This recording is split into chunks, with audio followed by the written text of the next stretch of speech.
Welcome to the College Football Bros. I'm Michael Newman. I'm Ryan Newman. And I'm Trey Newman. All right, the season is almost here, so we better start doing some previews. We're going to start with the ACC. If you want our thoughts on conference realignment, I know we haven't done a big episode on that. Check out our Patreon, patreon.com/collegefootballbros. We'll have an episode up there very shortly. But yeah, let's get into the ACC and just to start off, Trey, what are your just kind of general thoughts on the ACC, storylines you're looking for? What do you see? Yeah, I mean, I guess the first thing we should note is they ditched the divisions this year. So it's something to keep in mind. There's no Atlantic and Coastal. But, when you're looking at the ACC on paper, it kind of looks like Florida State and Clemson are by themselves up top, but they each have questions. And we've seen, how random the ACC has been, fairly recently. So I'm intrigued by teams like Miami. Like, what can they do after the debacle of year one with Cristobal? Also, Jeff Brom coming to Louisville. They might be fun. I know you guys love them. I'm sure you'll talk about in this episode. Can Duke continue to improve around Riley Leonard? Because I don't view Florida State and Clemson as invincible. So I think the ACC can be really fun because I personally think if you look like the top half, I would say, I think on any given day could win against each other. That group of Florida State, Clemson, North Carolina, Miami, Pitt, Louisville, maybe even NC State. Like, I wouldn't be surprised if anybody you could throw in Wake. Yeah, like it's a pretty competitive up top league. Well, that's a rosy picture. I think it's just a weak conference. Well, I agree with that. Very good, man. It is not good. Not a good conference. I mean, I know Clemson and Florida State are the top two, but I agree with you though that they're not invincible here. I just think there's some bad teams. There's gonna be some bad football being played in this league for especially the bottom 40. I think Virginia is going to be pretty horrible. Virginia Tech's still going to stink. Georgia Tech's going to stink. BC's going to stink. I mean, there's just a lot of bad. I'm just watching every fan base of the ACC that clicked on this episode. It's like, as he's listing, like, please don't get to me. Please don't get to me. But to me, I guess storyline here for me, in my opinion, like the new coordinators that are going to be taking place there's a lot of action, especially for the top kind of half of the teams in this league. So start off with Clemson, new offensive coordinator, Garrett Riley coming in from SMU. You got Miami from TCU. Oh, what'd I say? SMU? SMU. Yeah. That's an easy mistake. Easy mistake. Good offense. Not down there. Yeah, true. They're not going to play their game anymore, but whatever. Yeah, I saw that. Miami has new ones on both sides of the ball for year two there. NC State bringing in Robert Anae, offensive coordinator there. Louisville, of course, their whole staff is new, but that's huge. So, like, just those teams I mentioned, was that 4 teams? Those are 4 of like the top 6 teams, arguably, in the conference. So you got some new coordinators for the top teams, and it's just like, how is it all going to work? Like, which team's going to be able to just get it going right out of the gate? Like, there's a lot of unknowns of those, and I'm really curious about those, at least. Yeah, and it will be interesting to see who, because I mean, Florida State and Clemson, I do think, and I'm sure you guys agree, are on a tier of their own right now. Not to say that, maybe it's possible some North Carolina's defense is better than we think, and they jump to near that level. Or I like Pitt. Pitt could be pretty good, or Louisville. Yeah, we'll see. But the one team I'm most interested in, and it's already been brought up though, is Miami. Just because year 2 for Mario Cristobal, year 1 couldn't really have gone worse. Like, they were supposed to be good last year. There was no reason they shouldn't have been, and they were terrible. One of the worst Miami seasons like in their modern history. And so, still could be a home run hire, of course, but you got to make a little bit of progress here in year 2, or else, things are going to start to get a little shaky there. I mean, he's recruiting super well, and I like the 2 coordinator hires that he made, bringing in, was it Shannon Dawson from Houston on offense, and then Lance Guidry from Marshall, right? Yeah, from Marshall previously. Well, yeah, he was like briefly at Marshall. Anyway. He was briefly hired at Tulane for like a minute, and then whatever it was. Yeah, he's a Marshall guy. Yeah. But anyway, I like those 2 hires. But the key is, the biggest key I think is, can Tyler Van Dyke have a big bounce back year in that new system? And we'll see. Yep, for sure. All right, how about let's get to some surprise teams, Ryan. So who's going to be your surprise team in the conference? in Louisville. a positive direction. I knew I was gonna leave. Yeah. What do you guys, say? Louisville. Yeah, same here. Yeah, I knew you it's guys just, would. I mean, we Jeff love Brom. Brom. It all works out, man. Brom's the man. He's great. So their schedule is very, very easy too. That's Schedule is another reason. huge. That's a big part. They avoid Clemson. They avoid Florida State, and then they also avoid North Carolina. So I mean, like arguably the 3 best teams they avoid. Yeah. The cupboard great isn't draw. empty. They still got some talent there. It's not like Satterfield left them high and dry. They were an 8-win team. Brom is bringing in a former quarterback of his at Purdue, Jack Plummer, who went to Cal for a brief moment as well. But so, Plummer knows the system. There's some other transfers that I think, will help, especially on the defense. I think, they're going to have some actual decent depth, I think, for the first year of a head coach. And offense, you don't have to worry about with Brom. Like, it's going to be fine. Like, maybe it won't be a lead or anything, but it's going to move the ball. They'll score some points. And I think the defense is going to be at least okay too. They got some talent back there. Brom says it's better than any talent that he's had at Purdue defensively. Take that for what it's worth. But I mean, I believe it. That Louisville's defense was good last year, so that's kind of why I really like Louisville. Like you said, it's like Brom is going to have offensive side of the ball at least. Made Charlie Jones like the best receiver in the country. Like, well, that's the other thing. It's like the big question mark I would say on offense is the receiving core, but as we always say, Jeff Brom poops out good receivers, so I don't worry about that too much. Yep, exactly. Louisville, man.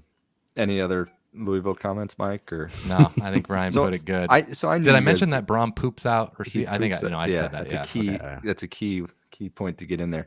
I knew you guys would go there, so I'm actually going to say NC State. I think they can make some noise with Brennan Armstrong from Virginia, pairing back up with Robert Anai, the offensive coordinator. When they were at Virginia a couple years ago, the offense there was ridiculous. It was insane. Yeah. I just think the Brennan Armstrong we saw last year that had the 7 touchdowns, 12 picks, that was kind of an anomaly. Like, he admitted it's a crazy difference between year to year.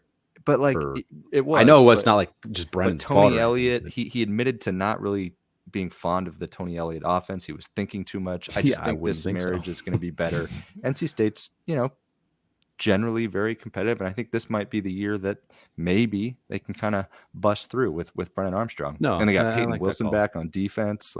And they also, their schedule, they avoid Florida State and Pitt, and then their tough games are at home in Raleigh, like Clemson and Miami. So I like them.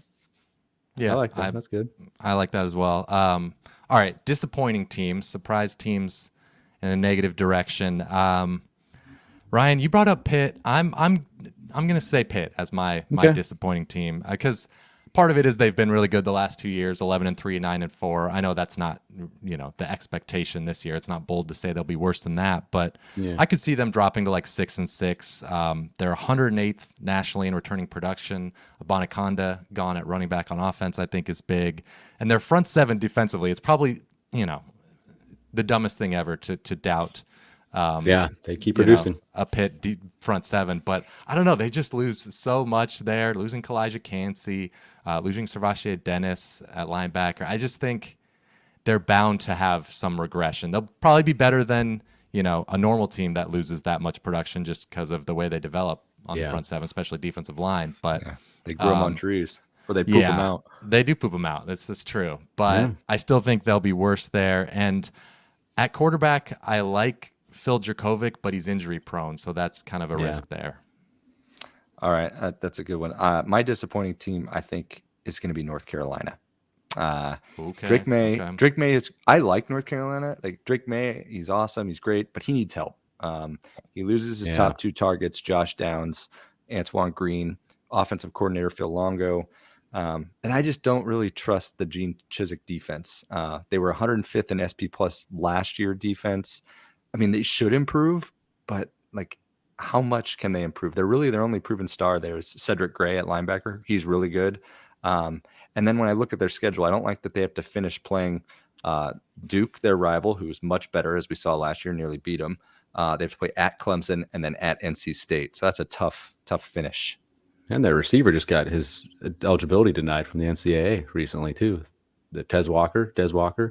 Like he was Oh supposed yeah, to be their a transfer. yeah, Yeah. Wow. they were pissed about that. Like I think they tried to reach out to the governor too to like try to reach out to the NCAA. Like, yeah, it's not good. So that's a huge loss. I don't get it. Like the NCAA is weird, but who cares? Okay, Let the kid play. oh wait, Ryan, you gotta give your disappointing team. Florida State. Ooh. Yeah, Okay, all I right. know. It's What's not to like? What's not to like? well, funny you say that. So I honestly don't have a good reason. Okay, good answer. But Good answer. thanks. But it just seems like every time one of these big time quote unquote, I'm doing air quotes right now for the listeners, programs, like these big time programs has been kind of dormant for a little while at least. And then all of a sudden it looks like they should be really good. They disappoint, So like Nebraska's had some years where like, oh, they're back. They're going to be good. No, they suck. They still suck. Texas, oh, they're back. No, they still suck. Tennessee has had some moments like that. Texas A&M, it's like, oh no. So it's like, it's kind of hard to just really get back to that. And Ryan, until I'll give you an argument. I said this in the offseason.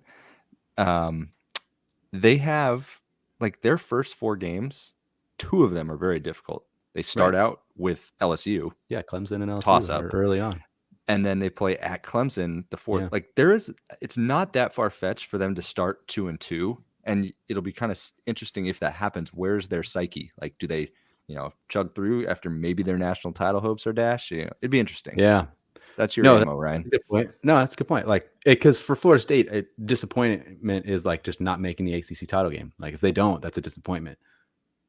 Yeah, this year for Right? sure. So it's like I don't feel like I'm taking that huge of a risk. I'm not saying they're going to go 7-5, but like I'm just saying they're not going to make the ACC title game. Okay. Yeah. Yeah. I mean, they're getting a lot of hype, but it's just it's easy to see why. Like they were already good last year, I know, and then they should be just pretty good, add but the transfer hall is insane. Like so they harder should schedule. Harder schedule. Yeah. Yeah. Okay. Fair. Mm-hmm. But all right. Well, okay. Let's get to our championship picks then. ACC title. Trey, who you going with? Well, Ryan, I was kind of with you for most of the offseason, but as I dove into the ACC, I ended up getting pretty chalky with Florida State and Clemson in my title, and I actually did take the Seminoles winning it just because I like how they avoid North Carolina, Louisville, NC State. Michael, you mentioned they returned so much. Keon Coleman coming down to add in, like, all the defensive pressure is not going to be on Johnny Wilson at receiver because they've also brought in Keon Coleman from Michigan State. So they've just got And weapons. Jaheim Bell from South Carolina. Yeah. Yeah, they've got weapons all over the field. It's hard not to like only Caleb Williams and Jalen Daniels, I think, had a better QBR in terms of returning quarterbacks. So you got to love what Jordan Travis brings to the table. Potential Heisman candidate there. I don't know. I'm a big fan. I just think, and Clemson just had a few too many questions in my eyes for me to pick them to win it this year. Okay. All right. Fair enough. Let's see. For mine, I am gonna go. I'm saying Clemson's one of my teams. I think they're just set up to have a really good season. The offense is gonna improve under the new offensive coordinator Garrett Riley. It wasn't like their offense was actually terrible last year, but just wasn't quite good enough. So I think with are they going to have a top 5? It was good enough to win the ACC, just not good enough to be. Yeah, exactly. So I think it'll take the next step to where, paired with their defense, which is maybe arguably going to be the best in the country, I think they're going to have, we can say, that top 20-ish type of offense. Klubnik, I think, is going to have a pretty good year. Their offensive line, I think, is going to be the major piece. I think that's going to get back to being a really good group. Good running game. You got Will Shipley back, talented players. Just, of course, the major question, I guess another one, is just their receivers. Who's kind of like the go-to guy? And that's been that for a few years. I know it is, but they don't have to be spectacular. They just need to step up a little bit. But I mean, that defense is just going to be so darn good. Maybe the best defensive line in the country. Their linebackers, I could probably say the same thing with Trotter and Carter back. Tyler Davis, the big D tackle, came back didn't go pro. Secondary is super experienced. So they're stacked there. It could look kind of like the Clemson we saw of, 4 or 5 years ago, that were just such a good defense and a pretty darn good offense. But, I think they'll win the ACC. I just don't know if they're not going to be national title quite caliber good, I think. But I have them beating Louisville in the ACC Okay. All right. title game. Yep. They kind of back All right. into it. That's bold. I went more chalky with Trey. I've got Florida State and Clemson in there. I'd say Florida State's the sexier pick, right? Like there's just, I don't know. I especially that transfer class. Like I just look at the list of guys that they got there, and it's crazy. But Clemson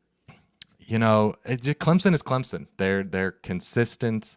They won the conference last year, like we said, with that underwhelming offense. And it's not like Garrett Riley is necessarily totally proven like he's Lincoln Riley and whatnot. Yeah. But I just think the gap between the regime last year has the potential to be really big. I just that offensive system wasn't working to the way it should with the talent they had for years. And so, yeah, I just think that's kind of the difference. Like if they hadn't hired Garrett Riley, I probably would be going Florida State. Oh, sure. Yeah. To win the conference, but that change alone with Klubnik in year 2, I'd give the That's edge the to big question mark, though. Klubnik, not the big question mark, but yeah, it's not a guarantee he's going to be just a stud. No. He doesn't have to be because he got a lot of talent around him. But that's Good in one the thing to ACC look title at. game, but that was yeah, pretty horrible D he was going against. yeah. No, I mean And I don't the, doubt was- him, yeah. but it's just And also you slight look at question. I mean, Florida State's gonna be or should be much better than last year, so it's Clemson will probably have to improve to beat them. But like when you're measuring Clemson against the bar from last year, like the bar for quarterback play is not good. Like DJU was not No, very they're- good. exactly. So you'd think it's going to be improved at the very least, but maybe it needs to be significantly improved in order to win the title. Plus, we didn't mention I don't think this episode, but they do get Florida State at home. Well, actually, we did maybe bring that up earlier, did, but yeah. but that's kind of a little That's a major tiebreaker for piece, me. man. Yeah, it's that's huge. Could make the difference. But all right, there you have it. There is our ACC preview. Be sure to chime in below in the comments with your thoughts on any other teams we didn't get to. We can keep the conversation going there.